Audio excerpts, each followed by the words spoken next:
Module 8, Technological Pedagogical Content Knowledge. Good day everyone, my name is Kesha H. Carino and our topic was all about Technological Pedagogical Content Knowledge. So ano nga ba ang technology? Technology has become an increasingly important part of students' lives beyond school and even within the classroom. It can also help increase their understanding of complex concepts or encourage collaboration among peers.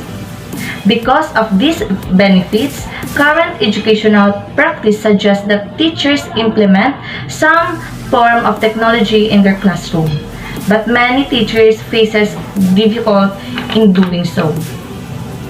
The challenge of teaching with technology. Teaching with technology is complicated further considering the challenge never technology is present to teachers. Some teachers have expressed their fear of not being able to control what kids do their screens. And some of the teachers explained that she wouldn't use technology in the classroom because of her lack of confidence using the devices and tools. Lalo na yung sa mga teacher na nahihirapan in using devices and tools. There are some problems that are facing now in using technology as teaching, such as lack of qualified technology, maintenance and technological problems, task and security problems. As approach to thinking about technological integration. Faced with these challenges, how can teachers integrate technological into their teaching? Common challenges in concern teachers experience when integrating technology and digital media in the classroom includes students misusing technology. We all know that some of the students don't know how to use technological, lalo na yung mga students na nabilong sa lower grades. By facing these challenges, both teachers and students can gain the skills and develop the essential for the 21st century students can gain successful in the future because of the modern learning and developing different form and productivity. Content knowledge is teachers' knowledge about the subject matter to be learned or taught. For my own opinion, a teacher with better content knowledge who know to teach the subject to a specific audience should create students' gains over a less prepared or less experienced teachers. What I wanted to say, however, is that it is very difficult to provide enough additional training to educators once they have begun teaching. Hi sir, I am Rahib Tanggoti from B.Ed 2B. So I am reporter in Module 8. So my assign is the TPAC framework and content knowledge and also pedagogical knowledge. So the TPAC framework builds on Salman's in 1987 to 1986. Description of PCK to describe how teachers understanding of educational technologies and PCK interact with one another to produce effective teaching with technology. Other authors have discussed with similar ideas, though often using different leveling schemes. The conception of TPAC described here has developed over time and through a series of publications with the most complete description of the framework found in Mesra and Kohler 2006 and Kohler in Mesra 2008. So, the TPAC is ang tinatawag nating TPAC is dito dinidescribe kung paano magturo ang teachers in technologies or yung pagturo niya in educational technology. So, ang PCK is nagipag-ugnay in one and another. So, in order to produce effective teaching. So, para mas maganda para mas effective yung pagtuturo natin in technology. So another important ng TPAC is it can help the teachers consider how their knowledge domains intersect in order to effectively teach and engage students with technology. This model, see figure 1, there are three main components of teachers: knowledge, content, pedagogy, and technology. Equally important to the model are the interaction between among these bodies of knowledge, represented as PCK, TCK, technological and content knowledge, and TPK, technologically pedagogical knowledge in TPAC. So also the TPAC is also have three types of knowledge instructor need to combine for successful effect integration. So the first one is technological, and the second is pedagogical, and the third is content knowledge. So that is TPAC framework. So content knowledge. Content knowledge, or CK, is teachers' knowledge about the subject matter to be learned or taught. The content to be covered in middle school science or history is different from the content to be covered in undergraduate course on art appreciation or a graduate seminar on astrophysics. So, content knowledge is ito yung knowledge ng teachers sa kanyang subject or their subject matter. Halimbawa, kung yung kaalaman niya sa tinuturo niya or sa mga subject niya. So, the content in middle school science or history and undergraduate course on art appreciation and graduate seminar on physics has different content. So, may pinagkaiba-iba sila. So, knowledge of content is critical importance for teachers. So, napaka-importante talaga ito sa teachers. So, as Solman 1986 noted, this knowledge would include knowledge of concepts, theories, ideas, organizational frameworks, knowledge of evidence, and proofs. So, kailangan is yung mga knowledge na yun is ma-include yung knowledge na matutunan natin is kailangan include doon yung knowledge of concept, theories, ideas, organizational frameworks, knowledge of evidence, and proof. So, as well as ma-establish natin in practices in order to improve. So, para ma-improve ng teachers those knowledge. So, para ma-improve ng teachers yung mga knowledge na yun is kailangan ma-establish yung practices. So,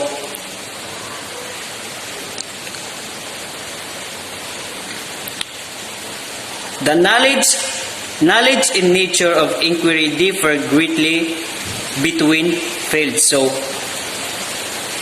mas maganda mag-establish yung teacher ng practices. So kailangan is yung pag-establish ng teachers ng practices is kailangan is nasa field. So mas maganda yung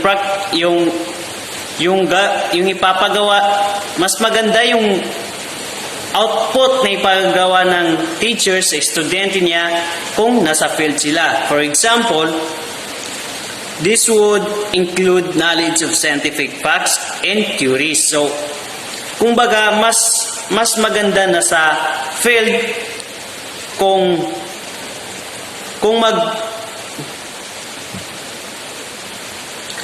baga mas maganda sa field kung include ito sa ipagawa mo sa kanila. For example, kasali na doon yung scientific facts and theories. So, mas maganda sa field yun mangyari. And of course, the scientific method and evidence-based reasoning in the case of appreciation. Such knowledge would include knowledge of art, history, famous paintings, sculptures, artists, and their historical context, as well as knowledge of aesthetic and psychological for evaluating art. So, before na mag-establish ka ng practices is kailangan is ano ba yung tawag doon? Ma-discipline mo yung mga estudyante mo so na hindi sila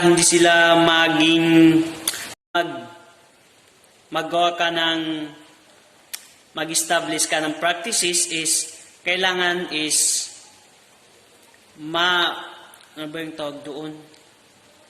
Ma-discipline mo yung mga estudyante mo so na hindi sila maging pasaway in order to successful your practices na ipapagawa mo sa estudyante mo.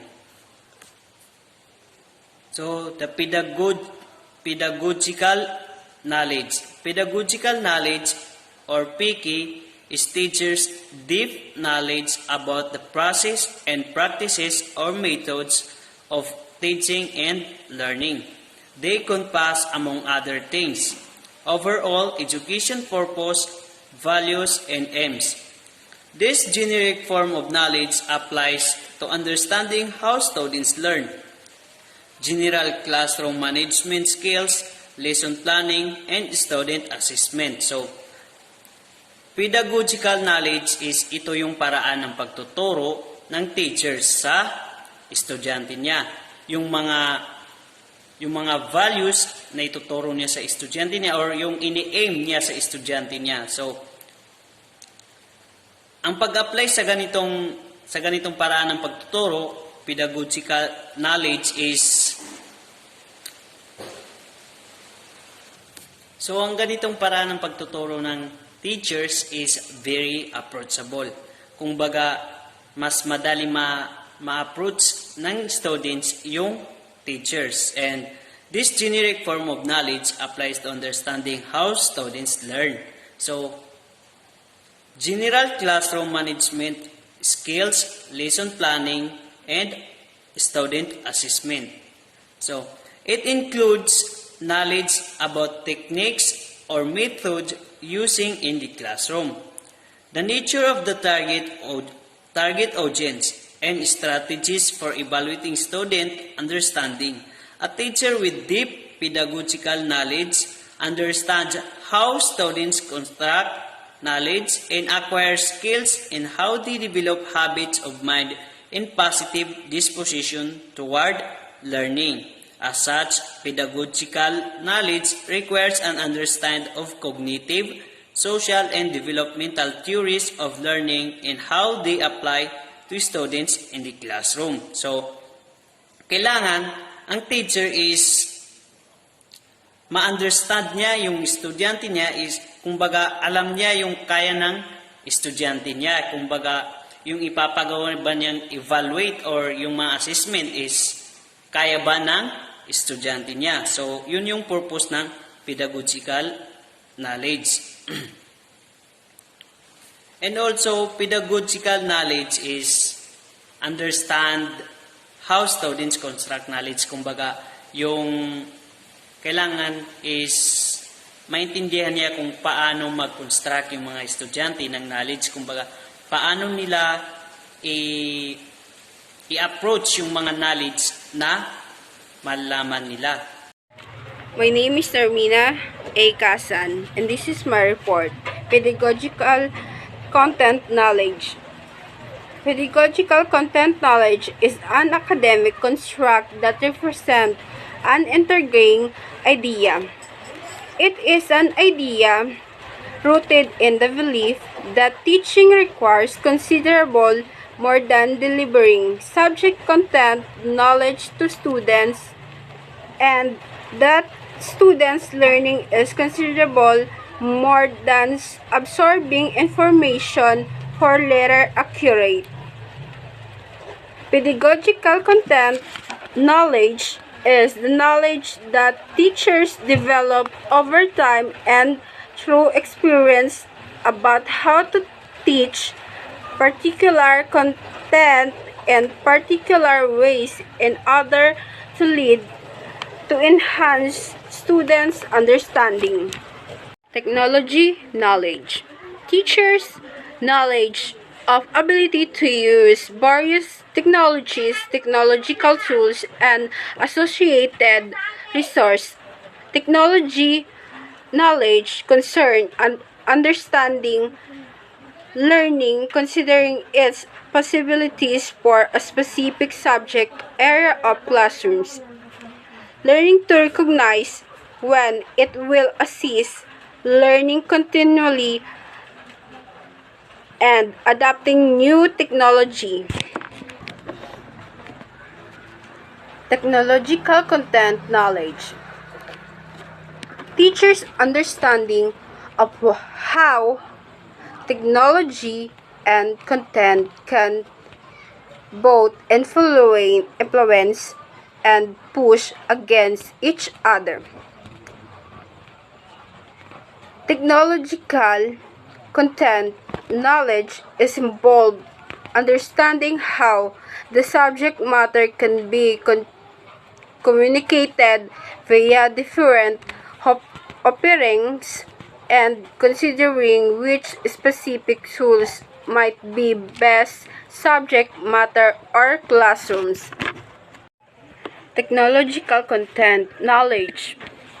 Teachers' understanding of how technology and content can both influence and push against each other. Technological content knowledge is involved understanding how the subject matter can be communicated via different offerings and considering which specific tools might be best subject matter or classrooms.